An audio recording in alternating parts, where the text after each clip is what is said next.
When control meets, chaos thunder cracked across the Seattle sky, like the universe was trying to deliver a warning. Damien Cross barely noticed. He had weathered storms before hostile takeovers, market crashes, betrayals that would have destroyed weaker men. Rain was just water. Yet here he stood, soaked to the skin outside a small bookstore.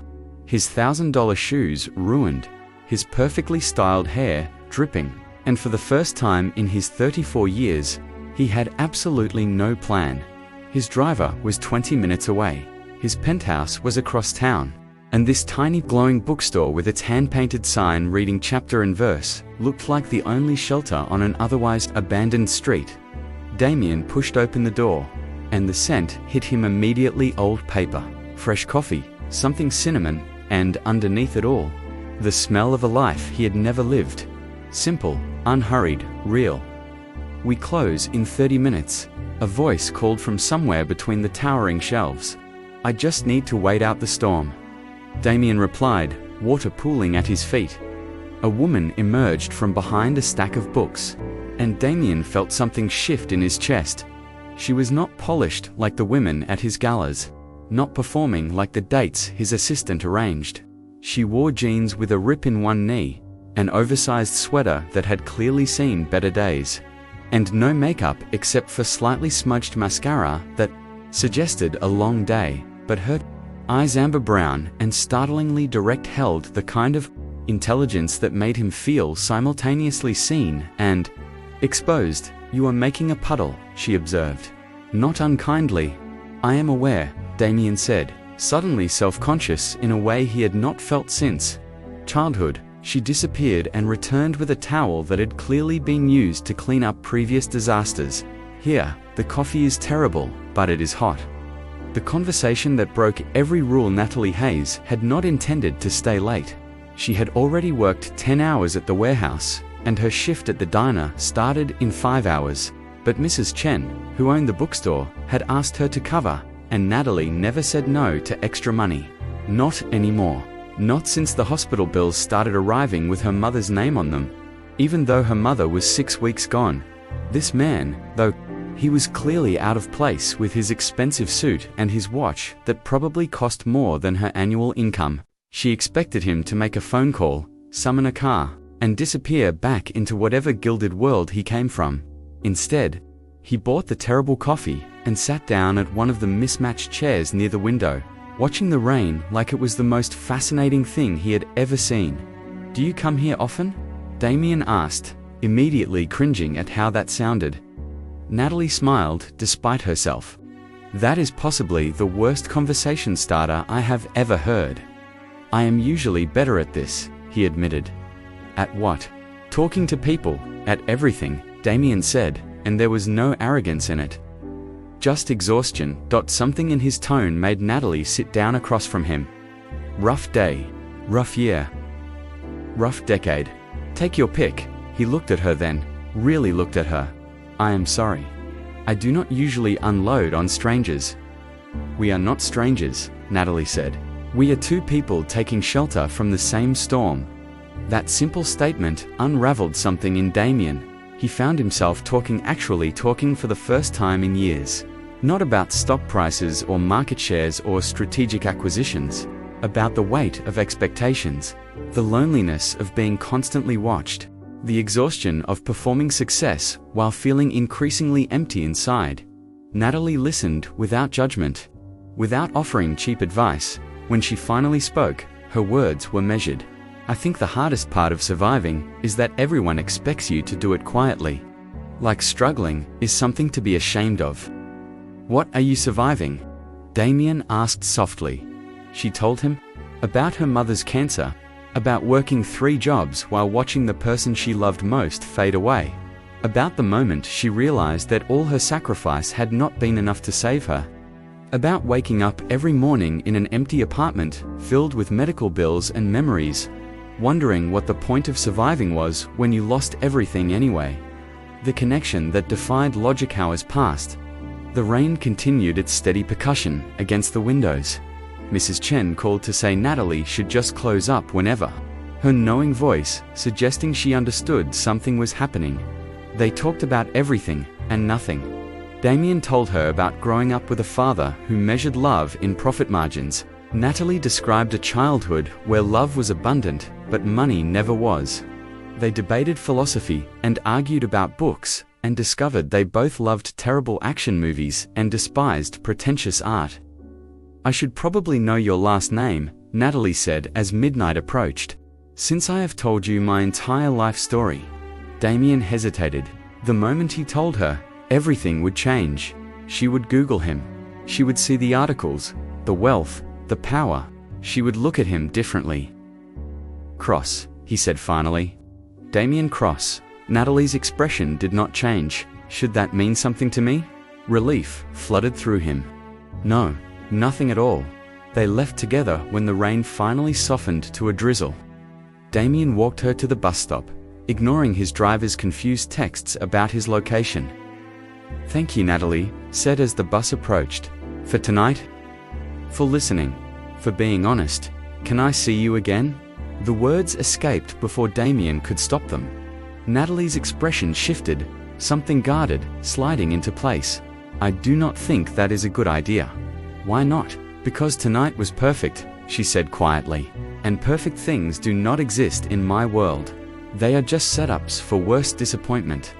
The bus doors opened. Natalie stepped on, then turned back. "You should forget about me, Damien Cross. Whatever life you have waiting for you, I promise I do not fit into it." The doors closed. The bus pulled away, and Damien stood there on that empty street, feeling like someone had reached into his chest and torn something essential loose. He did not know her last name. He did not know where she lived. He had no phone number, no email, no way to find her. For a man who controlled everything, this was an entirely new experience, losing something before he ever really had it. The obsession begins. Damien did not sleep that night. He lay in his minimalist penthouse, staring at the ceiling, replaying every moment. The way she laughed, the intelligence in her eyes, the quiet strength in her voice when she talked about surviving. By morning, he had made a decision that his rational mind knew was insane. He would find her, whatever it took, however long it required. Because Damien Cross built his empire on understanding one fundamental truth. The things that mattered most were worth fighting for. He just had not expected that the thing that mattered most would be a woman in a second-hand sweater who made terrible coffee taste like the best thing he had ever had. The search began with one small detail. She had mentioned working at a medical supply warehouse. In a city of millions, it was barely a clue, but Damien had never failed at anything he truly committed to, and he had never been more committed than he was right now. Standing at his window as dawn broke over Seattle, making a silent promise to a woman who had vanished into the night. "I will find you, Natalie. And when I do, you are going to understand that some encounters are not accidents. They are destiny announcing itself." The only question was, when he found her, would she run again? Or would she finally trust that sometimes perfect things do exist, they just require the courage to believe in them? The hunt, 17 days. That was how long it took Damien's private investigator to find her, and each one of those days felt like torture. Damien became a different man during that time, distracted in meetings, short with his executives, obsessively checking his phone for updates that never seemed to come fast enough. His best friend and CFO, Jackson Reed, finally confronted him over drinks at an exclusive downtown lounge. "What is going on with you? You have been completely unfocused since that conference in Portland, except you never went to Portland. Where were you really?" "Stuck in a bookstore during a rainstorm," Damien said, taking a long drink. Jackson waited for the punchline. When none came, his eyebrows rose. "That is it. That is your explanation for 3 weeks of bizarre behavior." "I met someone," Damien said quietly, and she disappeared before I could get her number, or her last name, or any information beyond her first name, and the fact that she works somewhere in medical supply." Jackson stared at him. "You are obsessed with a woman you spent one night with and cannot find. Damien, that is not like you. That is not like you at all." "I know," Damien said. "That is what terrifies me. The call came on a Friday. His investigator had located Natalie Hayes, but the news came with complications. She was buried under crushing debt from her mother's medical bills, working 2 jobs, and from the surveillance photos, she looked exhausted in a way that made Damien's chest hurt. That same afternoon, his board of directors ambushed him, led by the ruthless Victoria Harrington, a shareholder who had been trying to push him out for years. They delivered an ultimatum that felt designed to destroy him. "The Thornton merger is our most important acquisition in a decade," Victoria began, her smile sharp as broken glass. "But the Thornton family has concerns. They are old money, traditional values. They want assurance that our CEO has maturity and stability." "My track record speaks for itself," Damien said coldly.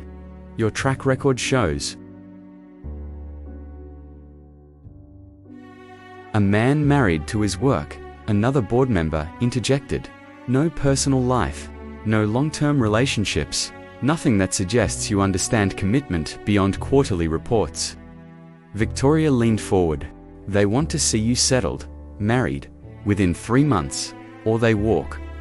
"You cannot be serious," Damien said. "Walk away from $5 billion over your pride," Victoria challenged. "See how the shareholders vote on your leadership then." It was a trap, and they both knew it. Damien could walk away on principle and lose his company to a hostile takeover. Or he could comply and lose control over his personal life unless an idea formed, dangerous and desperate. What if he could solve both problems at once? The confrontation. Natalie was restocking shelves at the warehouse when she saw him. At first, she thought exhaustion was making her hallucinate. There was no reason for Damien Cross to be standing in a medical supply warehouse in a suit that probably cost more than her car. Then, their eyes met, and she knew this was real. Her heart launched into her throat, part excitement, part fear, all confusion. She finished with a customer she was helping, then walked over to him, very aware of her coworkers watching with interest. "How did you find me? Does it matter?" Damien asked. "Yes," Natalie said. "It matters a lot. Finding someone who does not want to be found feels a lot like stalking." "You are right," he admitted. "I am sorry, but I need to talk to you, please. Just 5 minutes." Natalie glanced at the clock. Her supervisor was watching. "I get off in 20 minutes. There is a coffee shop 2 blocks south." The impossible proposal. The coffee shop was nearly empty when they sat down. The afternoon slump between lunch and dinner, leaving them essentially alone. Natalie wrapped her hands around a mug of tea she did not want, needing something to do with her hands. "Before you say anything," she began, "you should know that I Googled you after that night." Damien Cross, CEO of Cross Technologies.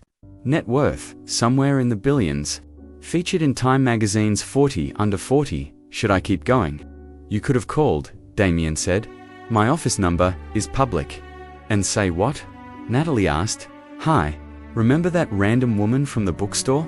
I was hoping you wanted to continue our connection, even though we live in completely different universes. What if I told you I have not stopped thinking about you for 17 days? Damien said. "What if I told you that I have been in meetings worth hundreds of millions of dollars, and all I could think about was the way you laughed at my terrible jokes?" Natalie felt her resolve weakening. "Damien, people like you do not end up with people like me.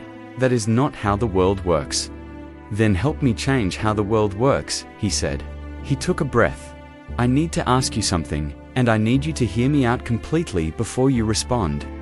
Natalie's stomach dropped. "This does not sound good." "My company is facing a merger that could change everything," Damien began. "But there is a condition. The investors want me married within 3 months. They want proof I can commit to something beyond business." "That is archaic and ridiculous," Natalie said. "I agree completely," Damien replied. "But it is also reality. And I have a proposition for you." He laid it out carefully. A temporary marriage, lasting just long enough to satisfy the board and complete the merger. She would attend public events with him, maintain the appearance of a relationship. In return, he would eliminate her debt, provide housing, and ensure she had financial security for years to come. "You want to pay me to marry you?" Natalie said flatly. her voice cold. "I want to offer you a way out of debt that is crushing you," Damien countered. "A fresh start, freedom. By selling myself to you. By entering a mutually beneficial agreement between two consenting adults," Damien said. "This is not about ownership. It is about survival for both of us." The negotiation. Natalie stood up. "I need to leave." "Wait," Damien said. "Please." Something in his voice stopped her. She sat back down, her jaw tight. "Give me one good reason why I should not walk out of here right now and never look back." "Because you felt it too," Damien said quietly. "That night in the bookstore. The connection. The recognition. I am not asking you to fake feelings you do not have. I am asking you to give us time to see if what we both felt was real." "Under completely artificial circumstances," Natalie pointed out. "Is it more artificial than dating apps? Than being set up by friends? Than any of the ways people usually meet?" Damien leaned forward. "Natalie, I am not good at this. I am good at spreadsheets and strategy, and making things add up. But what I felt with you does not add up. It defies logic, and maybe that is exactly why it is worth exploring." Natalie closed her eyes. She thought about the eviction notice she had received that morning, about the collection calls that woke her at 6 a.m., about the slowly dying hope that her life would ever be anything more than survival. "If I even considered this," she said slowly, "there would be rules, non-negotiable terms." "Name them," Damien said. "Separate bedrooms, separate lives outside of public appearances, complete transparency about what this is and what it is not." She looked at him directly. "And the second you make me feel like I am less than you, like I am something you purchased, I walk away. Contract be damned." "Agreed," Damien said immediately. "And I have my own condition." "What?" "Honesty," he said. "If you are unhappy, if this becomes too much, if anything about this arrangement makes you uncomfortable, you tell me. This only works if we are completely honest with each other." Natalie studied him.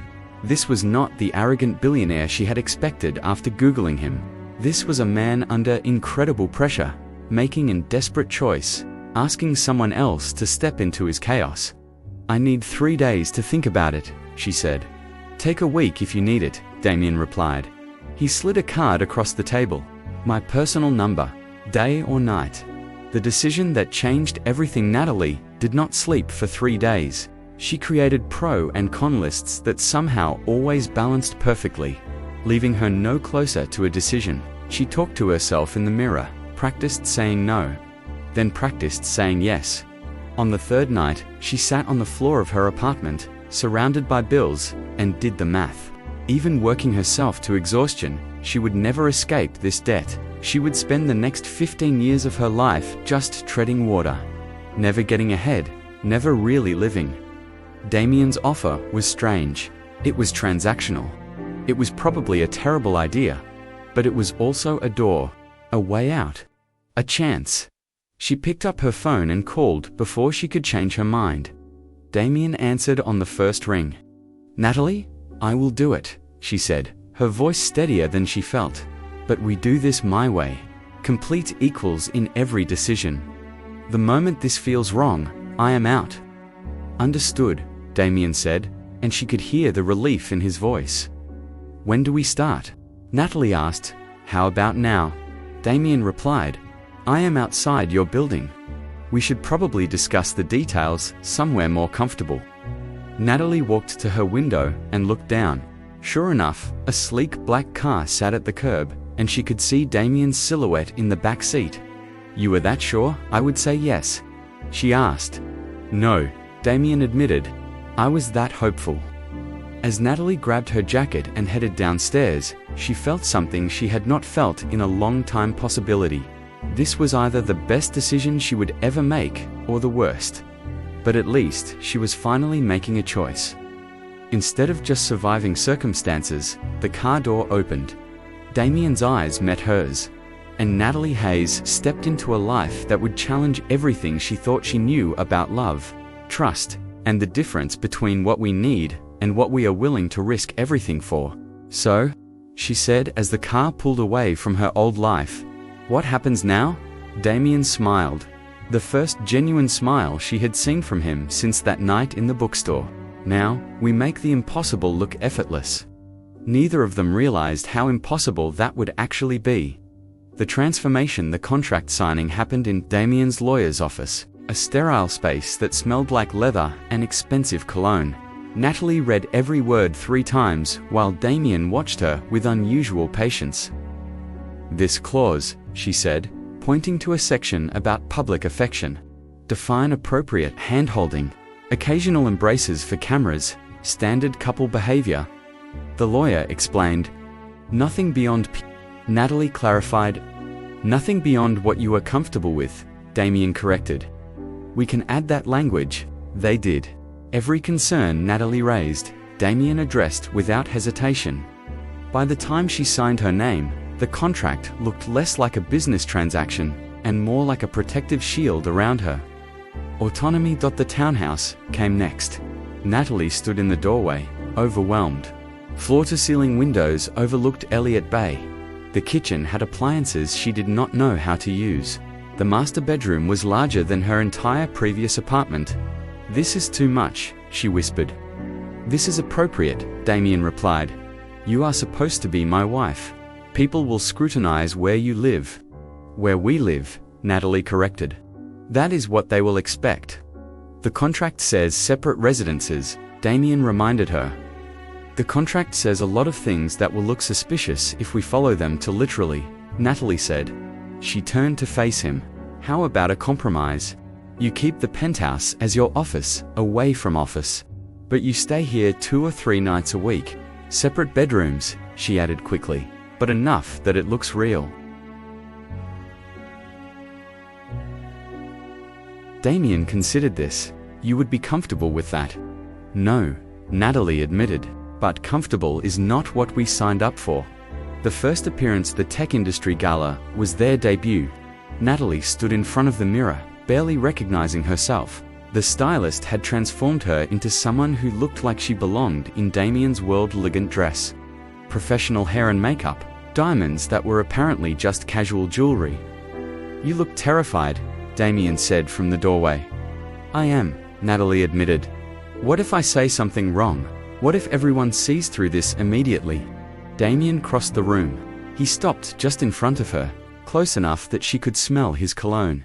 "Then we adjust." "Natalie, these people are not smarter than you. They're just better at pretending they have everything together. Says the actual billionaire.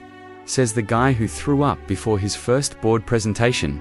Damien replied with a small smile. "Everyone is performing. We are just being honest about it." At the gala, cameras flashed as they stepped out of the car.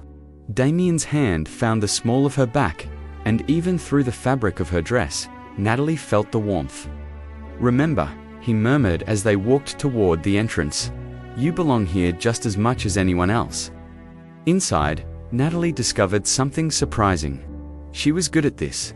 The social navigation, the polite small talk, the careful balance of showing interest. Without revealing too much, these were survival skills she had spent a lifetime developing. When an investor's wife cornered her with passive questions about where they met, Natalie smiled serenely.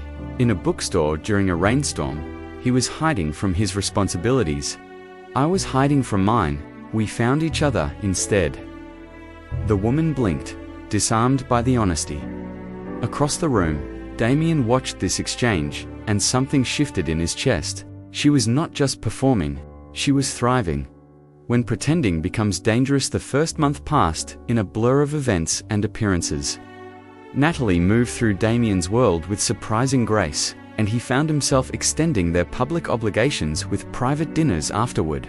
Just to spend more time with her.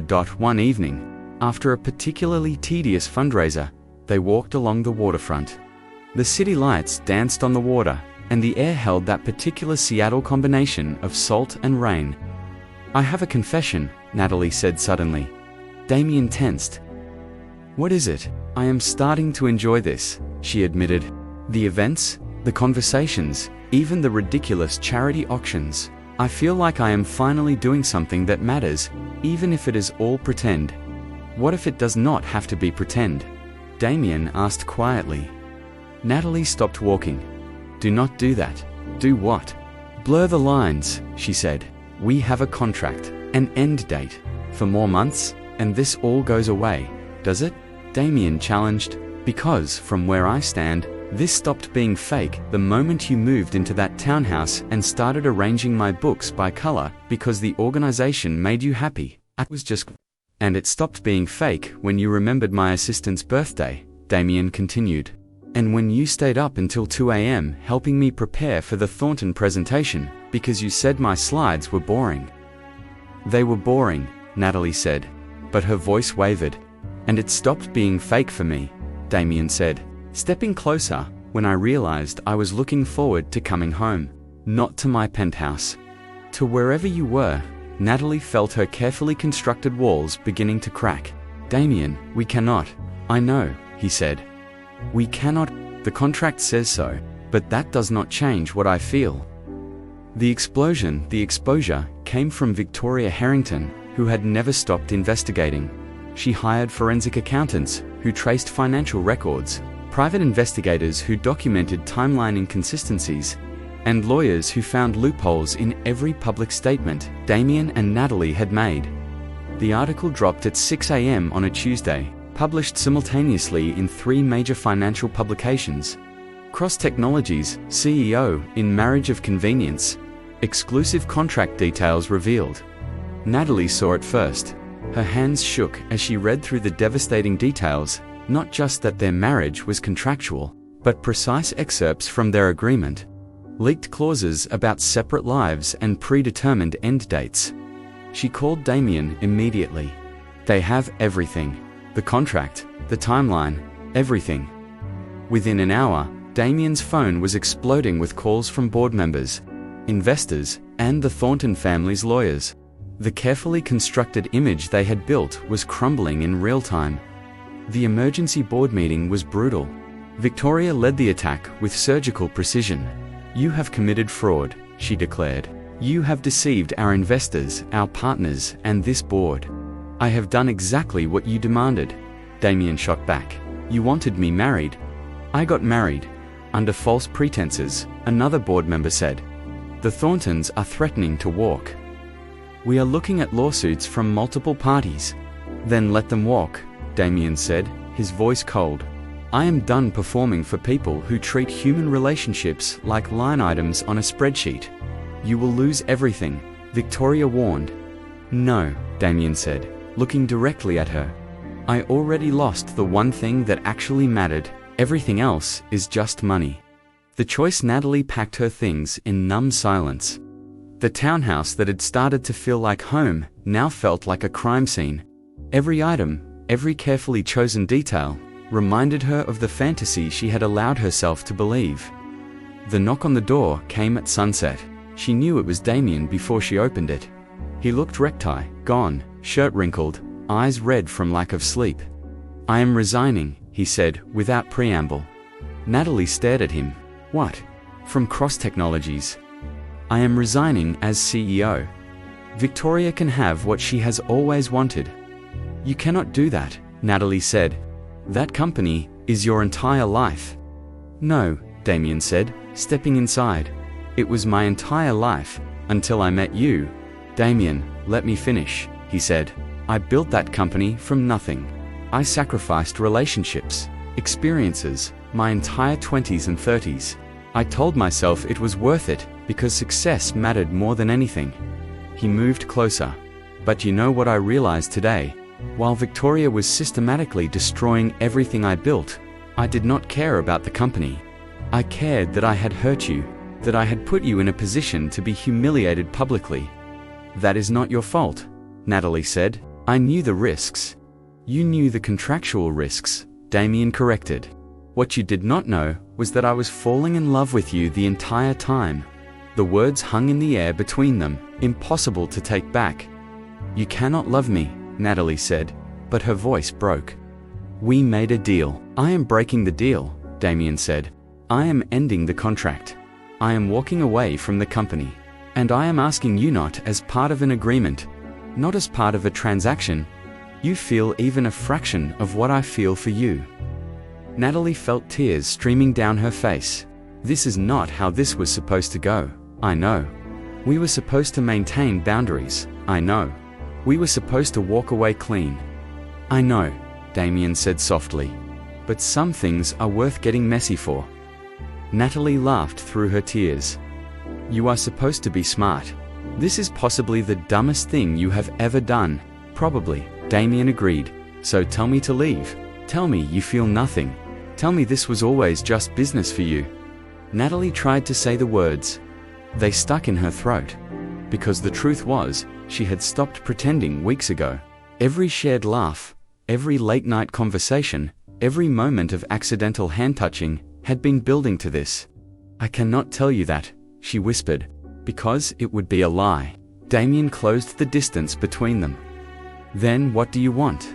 I want something real, Natalie said. No contracts. No predetermined end dates.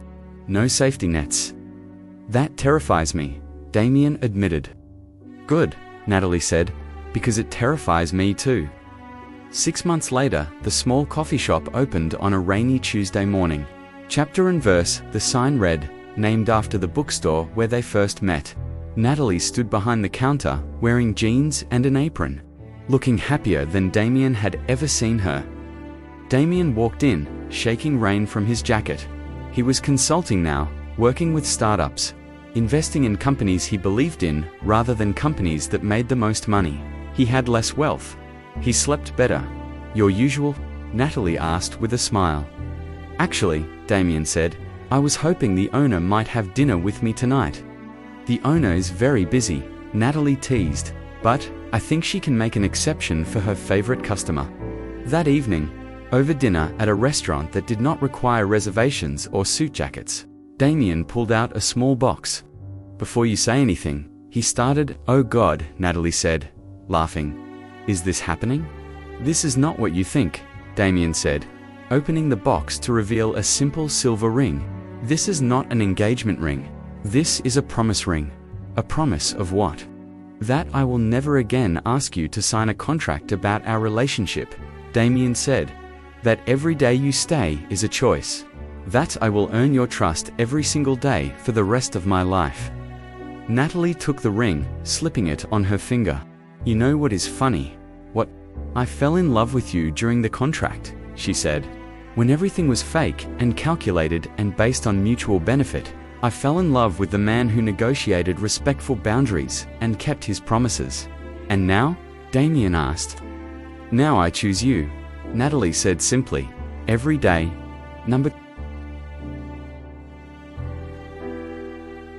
No contract required. They did eventually get married, real this time, in a tiny ceremony with 12 people and no board members invited. They built a life that looked nothing like the one they had pretended to have, and everything like the one they had accidentally created together. Because some love stories do not begin with certainty. They begin with a rainstorm, a desperate bargain, and to people brave enough to stop pretending and start believing in something real. And sometimes, the most unexpected encounters lead to the most extraordinary love.